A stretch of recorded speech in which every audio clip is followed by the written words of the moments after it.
पढ़ाए, स्ट्रेस में थे, माइंड फ्रेश कर दिए हैं 5 मिनट। अब 7 मिनट आप जो है एक टॉपिक देखिए। पहले आज की चर्चा है बाबू पायस। आज की चर्चा है, इसको बोलते हैं इमल्सन। इसको क्या बोलते हैं बाबू?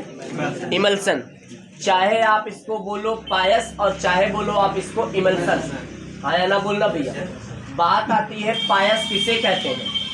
जब दो द्रव आपस में मिलकर, डेफिनेशन क्या कहता है बाबू? जब दो द्रव आपस में मिलकर किसी कोलाइड का निर्माण करते हैं तो इसको क्या कहते हैं बाबू? पायस कहते हैं। या कह सकते हो बाबू, जब दो अमिश्रणीय पदार्थों का मिश्रण क्या कहलाता है? पायस कहलाता है। जैसे तेल प्लस जल, तेल प्लस जल है ना भैया, तेल प्लस पानी, जो भी मानो जो है आप।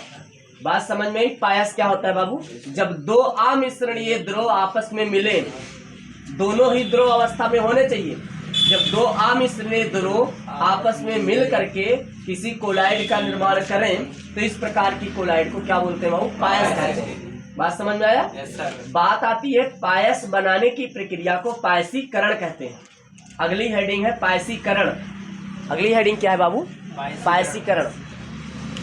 पायसीकरण का मतलब क्या होता है? पायस बनाने की प्रक्रिया को पायसी होता है ना। पायसीकरण का मतलब होता है पायस बनाने की प्रक्रिया को क्या कहते हैं? पायसीकरण कहते हैं। मतलब कोनो चीज बनाए ऊपर की, जैसे कहा कि अगर क्लोरीन बनाने की क्रिया क्लोरीनीकरण, क्लोरीन के साथ रिएक्शन क्लोरीनीकरण, नाइट्रोजनीकरण, ऐसे होता है। वो पायसीकरण का मतलब होता है पायस बनाने की प्रक्रिया को क्या कहते हैं? पायसीकरण कहते हैं। मसला ये है कि पायस बनता कैसे? तो जब दो अमिश्रणीय द्रव को या जब दो द्रव को आपस में क्या करते हैं? तेजी के साथ मिलाया जाता है। जब दो अमिश्रणीय द्रव को या जब दो द्रव को आपस में क्या करते हैं बाबू?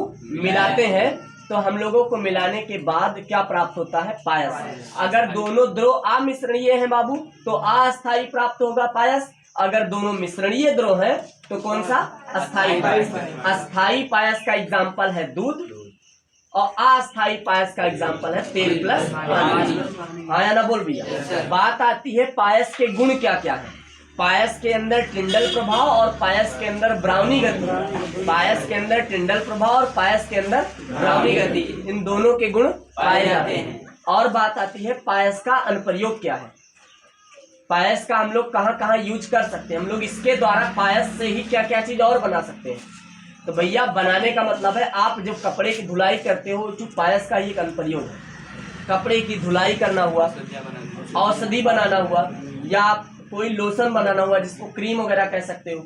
और हमारे शरीर में जो होने वाली पाचन प्रक्रिया होती है उसका भी एकमात्र कारण बाबू इमल्सन यानी कि पायसीकरण ही है। पायस ही है।